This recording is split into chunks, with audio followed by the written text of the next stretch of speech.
Baik, bisa kita mulai ya anak-anak semuanya? Bisa. Assalamualaikum warahmatullahi wabarakatuh. Waalaikumsalam warahmatullahi wabarakatuh. Selamat siang.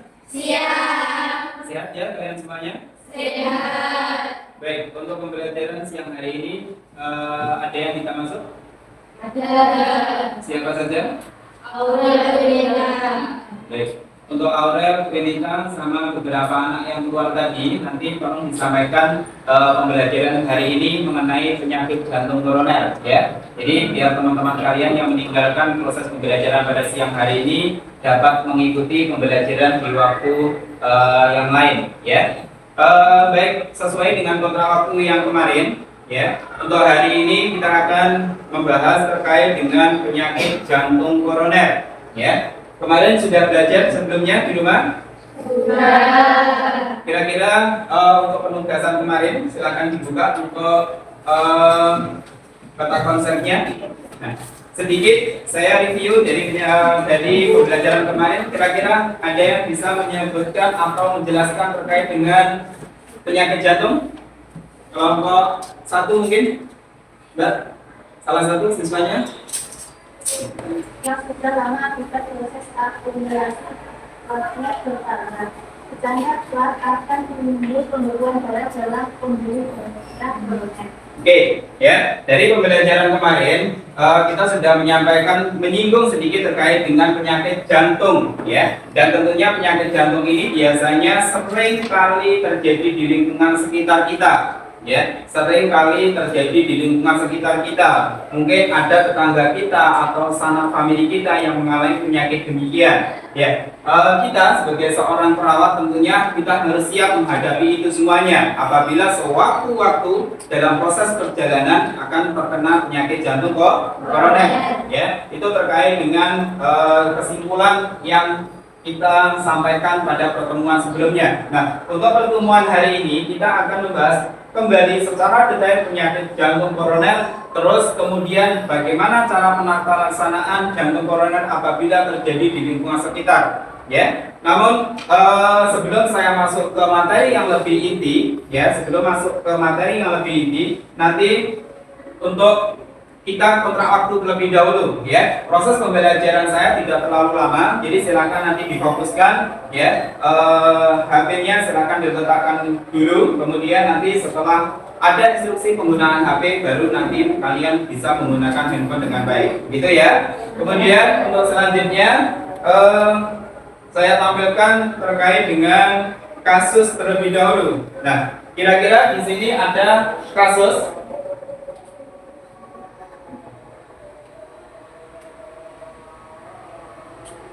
Ya, Pak Ahmad 50 tahun datang ke IGD dengan keluhan nyeri dada sebelah kiri sampai dengan dokter menegakkan diagnosis penyakit jantung koroner. Nah, silakan dibaca sebentar, kemudian nanti saya tanya kira-kira apa data yang dapat diperoleh dari penyakit dari kasus di depan. Silakan diperhatikan dulu kasusnya. Kira-kira sudah ya? Ya. Kira-kira apa yang data yang ditemukan dari kasus di depan? Ada yang bisa angkat tangan? Ada yang bisa menjawab? Bisa kelompok 1, kelompok 2, kelompok 3? Ayo, Bintang. Keluhan nyeri dada sebelah kiri yang menjalar ke lengan kiri sejak 2 jam lalu.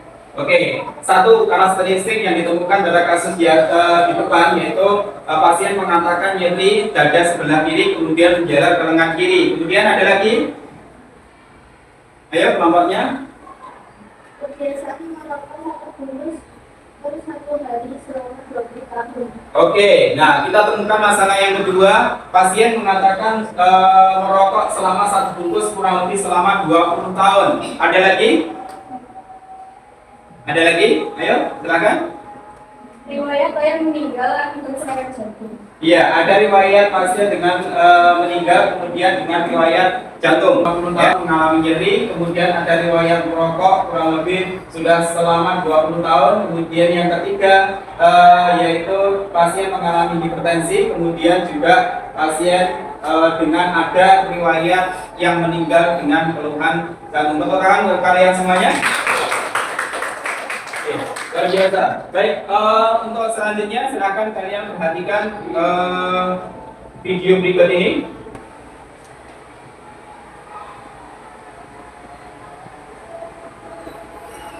Nah, silakan diperhatikan video di depan.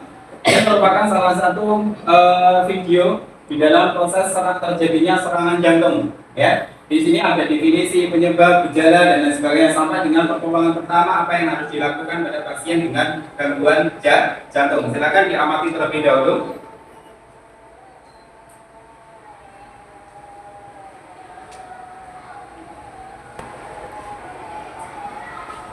Nah, ini adalah terjadinya pembekakan atau penyumbatan plak di dalam arteri koroner, menghambat sistem peredaran darah kita.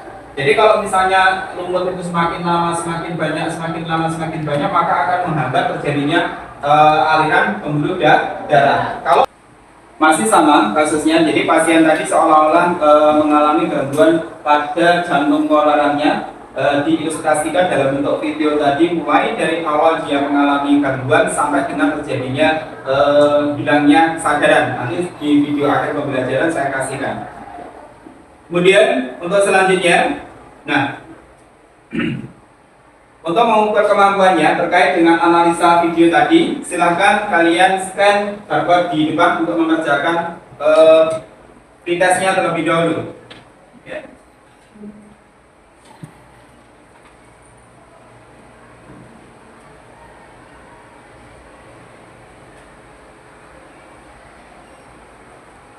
Silakan dikerjakan kurang lebih selama 5 sampai dengan 10 menit. Ada 15 soal di situ. Sudah? Ada yang belum? Sudah semua ya? Nanti untuk hasilnya saya akan lampirkan di presentasi akhir. Ya. Kemudian untuk selanjutnya penugasannya kelompok ya. Kalian sudah membentuk kelompok atau duduk di kelompoknya masing-masing. Untuk penugasannya berikut ya. Nanti kelompok 1 akan membahas terkait dengan kampanye stop merokok untuk jantung sehat. Kemudian kelompok kedua diet das untuk mencegah PCK.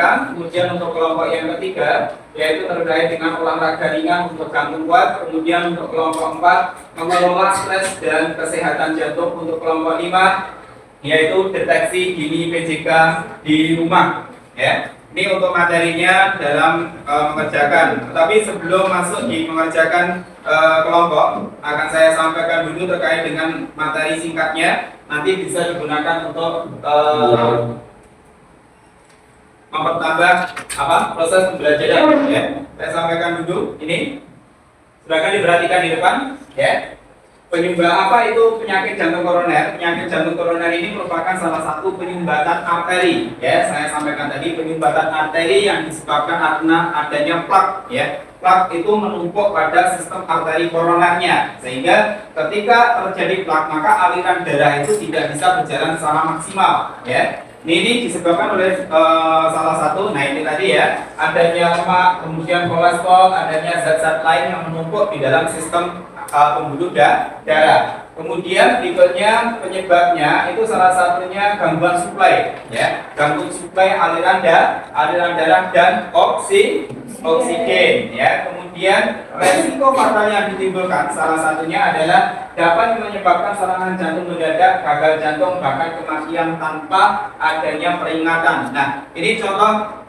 Ini pada kasus mungkin kalian masih kelas SMP atau mungkin SD ya, ada salah satu autis ya, itu bermain futsal, kemudian dia istirahat ya kurang lebih nggak sampai 2 menit, kurang lebih 1 menit, kemudian bisa meninggal. Ini salah satu serangan jantung tanpa peringatan, kemudian bisa langsung fatal ya. Itu. Jadi kita harus safety terhadap apa yang disebut jantung koroner ini. Nah, selanjutnya fakta menunjukkan penyebab kematian. Nah ini penyakit jantung koroner adalah pembunuh nomor 1 di Indonesia, terutama menyerang usia produktif di perkotaan. Nah, ya, apakah hanya di perkotaan saja?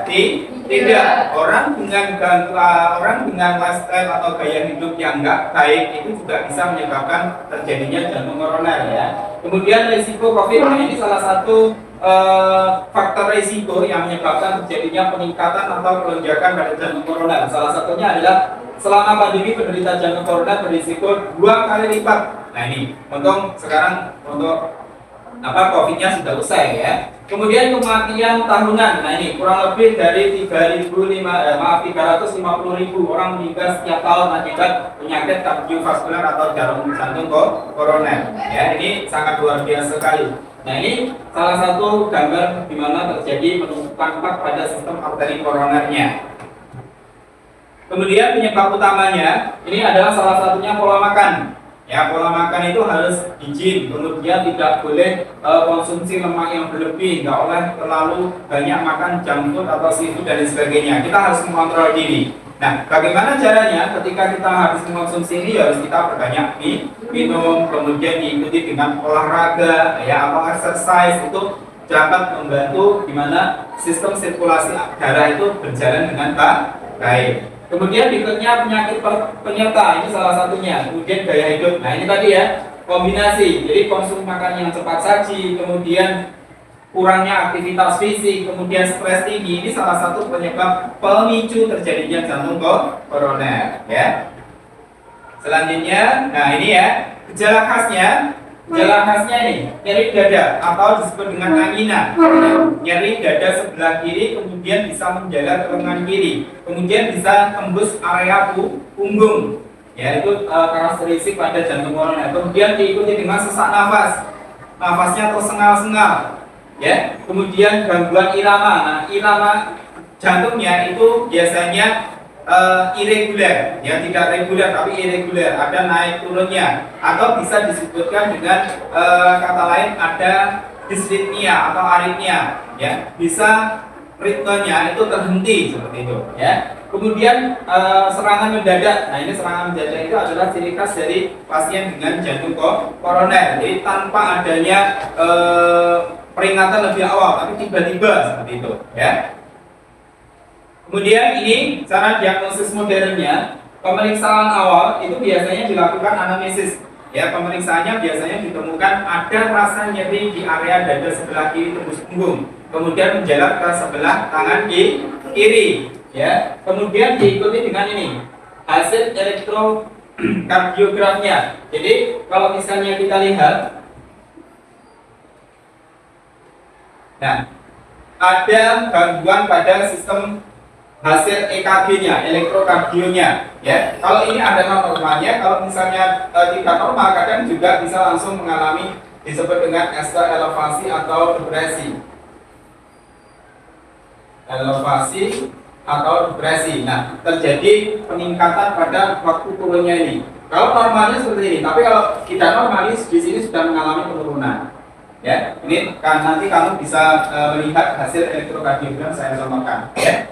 Kemudian berikutnya ekokardiogram atau tes stres. Ini salah satu alat yang digunakan untuk melihat apakah jantung itu berfungsi dengan baik atau tidak. Kemudian yang terakhir ada angiografi koroner. Nah ini adalah prosedur invasif, ya, bahkan sampai terjadinya pemasangan kateter di dalam sistem jantung itu tadi. Selanjutnya komplikasi yang bahaya, serangan jantung, gagal jantung, aritmia fatal. Nah ini adalah komplikasi yang bisa ditimbulkan akibat adanya jantung koroner, ya.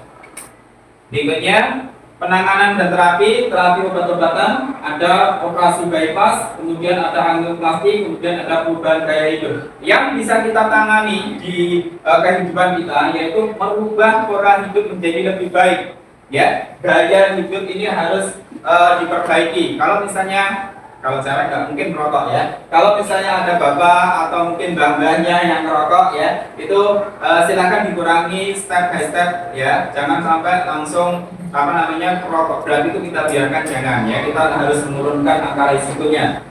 Kemudian dia jantung sehat ya, kita bisa melakukan olahraga, treadmill atau mungkin jalan ya. Kemudian manajemen stres, yang terutama adalah manajemen stres ya. Jangan sampai kita itu terbebani dengan masalah-masalah yang ada di kehidupan kita ya. Walaupun kita itu banyak masalah ya, kita harus benar-benar harus mensiasati atau menyikapi terhadap masalah tersebut. Nah, ini untuk mencegahnya, kunci penyelamatan jantung yang pertama adalah hindari faktor risiko, kontrol kesehatan, aktivitas fisik, dan kelola stres, dan yang tidak lupa yaitu cek rutin. Apa yang bisa kita lakukan untuk cek rutin? Kita bisa cek tekanan darah, kita bisa cek sistem nadi kita, apakah mengalami reguler atau irregular, itu bisa kita lihat di situ. Ya, syukur-syukur nanti kalian bisa melakukan cek jantung kalau misalnya ada perasaan berdebar secara terus-menerus, nah, begitu ya.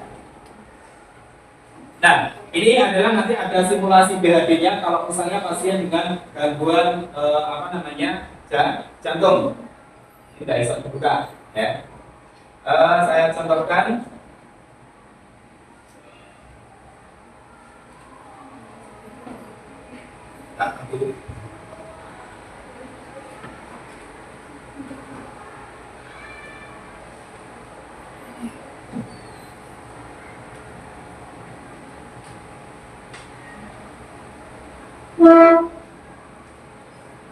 Nah, ini kebetulan sekolah kita yang membuat, ya, sekolah kita yang membuat teman-teman dari Satgas ini dengan pasien mengalami henti nafas, ya, tapi belum ke karakteristik jantung. Tetapi di sini kita sudah bisa mempresentasikan bagaimana cara penatalasan kalau misalnya pasien tiba-tiba pingsan. Ya, entah pingsannya itu dia mengalami tersedak atau mungkin adanya gangguan fungsi jantung. Tapi di sini kita contohkan dengan pasien dengan mengalami gangguan fungsi jantung. Ya, ini video kita, pembelajaran kita.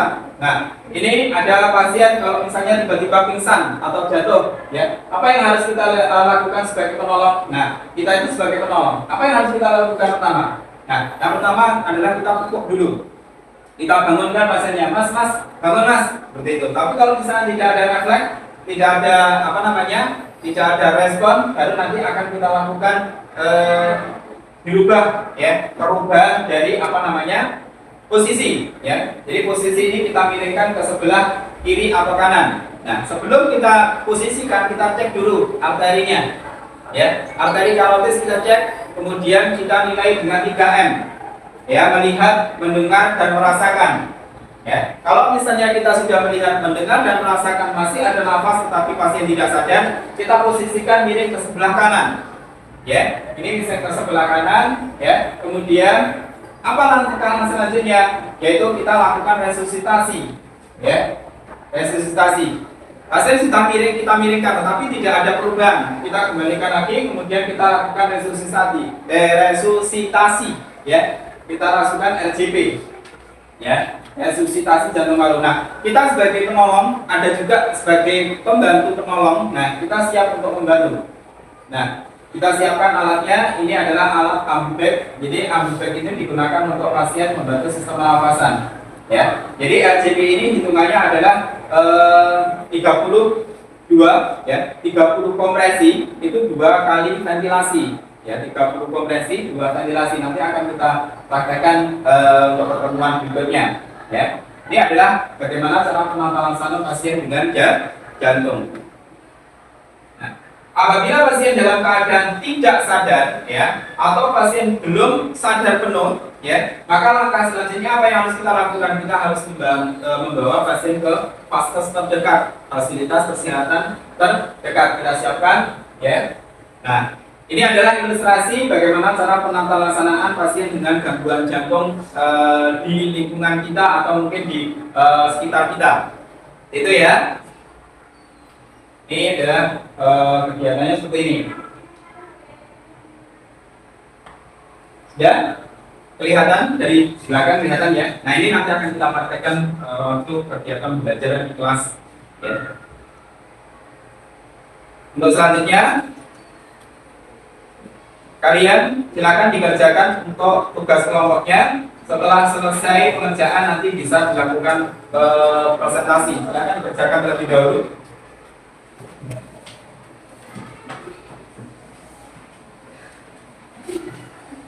Boleh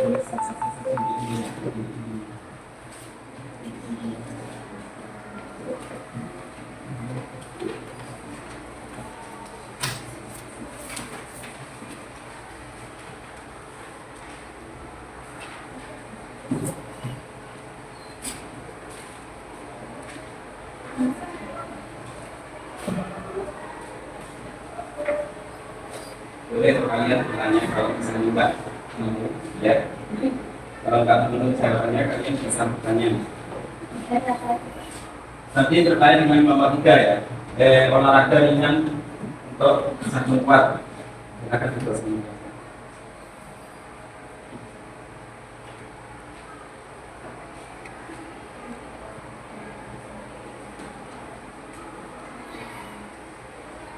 Atau kamu tambahkan gerakan untuk meningkatkan jantung. Dan semua. Ya, kalau nomor 1 kan stop rokok untuk senang-senang. Nah, kamu cari aja gitu. Ya, kan? Stop rokok untuk sehat.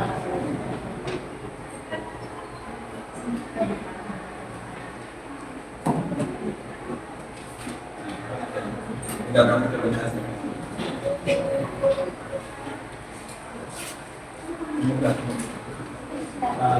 Bias untuk mencegah kesulitan.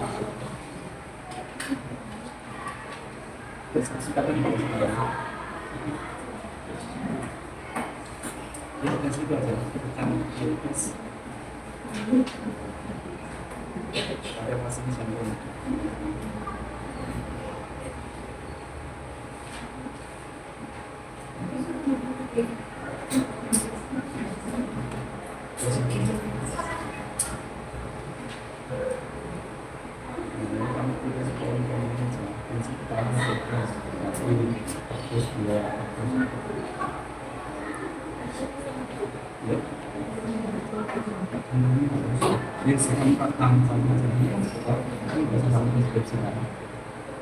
Prinsip karena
Ini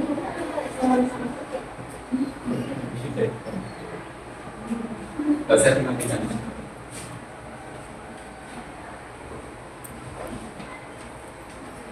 Ya.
Iya.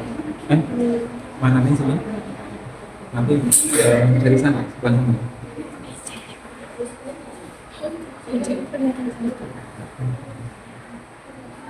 Sini aja.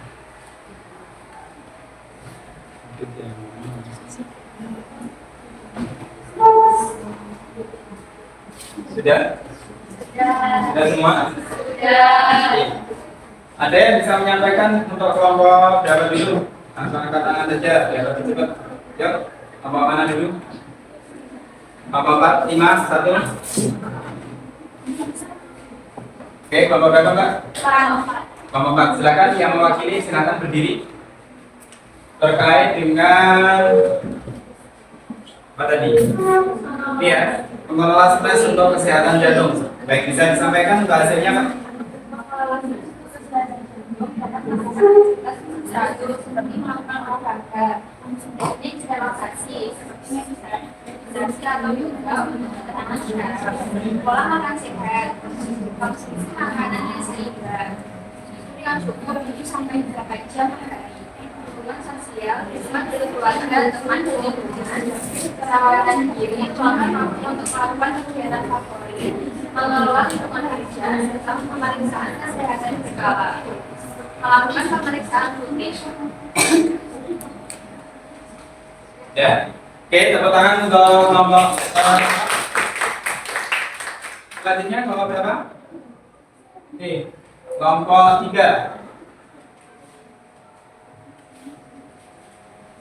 Olahraga ringan untuk jantung yang kuat. Olahraga ringan untuk jantung yang kuat itu contohnya yang pertama yaitu jalan kaki, kedua berenang, ketiga bersepeda, dan keempat senam ringan atau aerobik. Lakukan aktivitas fisik minimal 30 menit sehari. Frekuensi untuk melakukannya 3 sampai 5 kali seminggu. Dan intensitas mulailah dengan intensitas sedang yang nyaman bagi tubuh.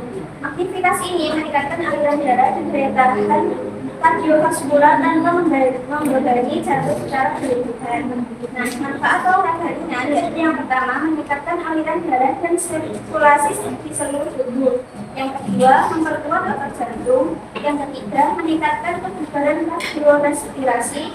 Dan yang terakhir, menurunkan risiko komplikasi dan membantu mengelola stres. Oke, tepuk tangan untuk kelompok 3. Baik, itu ya untuk perwakilan dari kelompok masing-masing. Kemudian ada yang bisa menyimpulkan kegiatan pembelajaran pada siang hari ini? Kelompok yang belum, kelompok 1, oke silakan. Kelompok 1 disimpulkan. Tanda tubuh pembuluh darah adalah keinginan yang sudah lama akibat proses akumulasi darahnya bertambah. Tanda telah akan timbul pembekuan darah dalam pembuluh darah. Faktor penyebab yang pertama usia, kedua dan yang ketiga klimatis, yang keempat tingginya kadar kolesterol, yang kelima adalah tinggi yang pernah diberikan. Untuk penanganan serangan jantung yang pertama kegiatan dan yang kedua pemasangan insulin. Oke, ya. Jadi saya bantu menyimpulkan terkait dengan apa yang disampaikan salah satu kelompok 1 ya, bahwa serangan jantung ini bisa disebabkan oleh berbagai faktor. Salah satunya bisa lifestyle, gaya hidup, kemudian karena adanya pola makan ya, yang sering makan seafood atau junk food atau makanan yang siap saji ya. Kemudian ada juga yang ada riwayat penyakit lainnya, ada hipertensi, perokok dan lain sebagainya. Kemudian untuk penata laksanaannya bisa merubah gaya hidup atau lifestyle ya, kemudian olahraga dan lain sebagainya. Ini adalah salah satu bagaimana cara penata laksanaan yang mudah kita lakukan di rumah. Jadi intinya adalah kita menjaga gaya hidup untuk jantung yang sehat. Ya, tepuk tangan untuk pembelajaran hari ini. Baik, untuk waktu yang akan kita lakukan pembelajaran di pertemuan berikutnya nanti disiapkan di rumah ya, SOP ya, SOP-nya untuk kita praktek di BHD, bantuan hidup dasar dan simulasi BHD ya, bagaimana nanti kita memberikan penata laksanaan pada pasien pingsan, terutama pada pasien dengan kasus-kasus jantung. Sudah siap semuanya? Ya. Jadi silakan nanti di rumah disiapkan SOP, kemudian nanti juga ada sedikit post test ya, kurang lebih 5 sampai dengan 10 soal yang akan saya kirim melalui Google Form. Mungkin ada pertanyaan untuk pembelajaran siang hari ini? Belum ada ya. Nanti jika belum ada pertanyaan, nanti untuk pertemuan berikutnya silahkan kalian bertanya terkait dengan apa proses pembelajaran pada siang hari ini mengenai jantung koroner, kemudian mendemonstrasikan ya, nanti mendemonstrasikan perwakilan dalam satu kelompok satu anak untuk BHD. Sudah siap kalian semuanya? Siap ya? Oke. Baik, mungkin itu yang dapat saya sampaikan untuk pembelajaran siang hari ini. Jika ada kekurangan, saya mohon maaf yang sebesar-besarnya. Mudah-mudahan apa yang kalian dapat di kesempatan hari ini dapat bermanfaat, kemudian dapat ditularkan di lingkungan sekitar kita, di keluarga kita, dan terutama kita siap untuk menjaga jantung kita tetap sehat dan semangat. Mungkin itu yang dapat saya sampaikan. Assalamualaikum warahmatullahi wabarakatuh. Waalaikumsalam.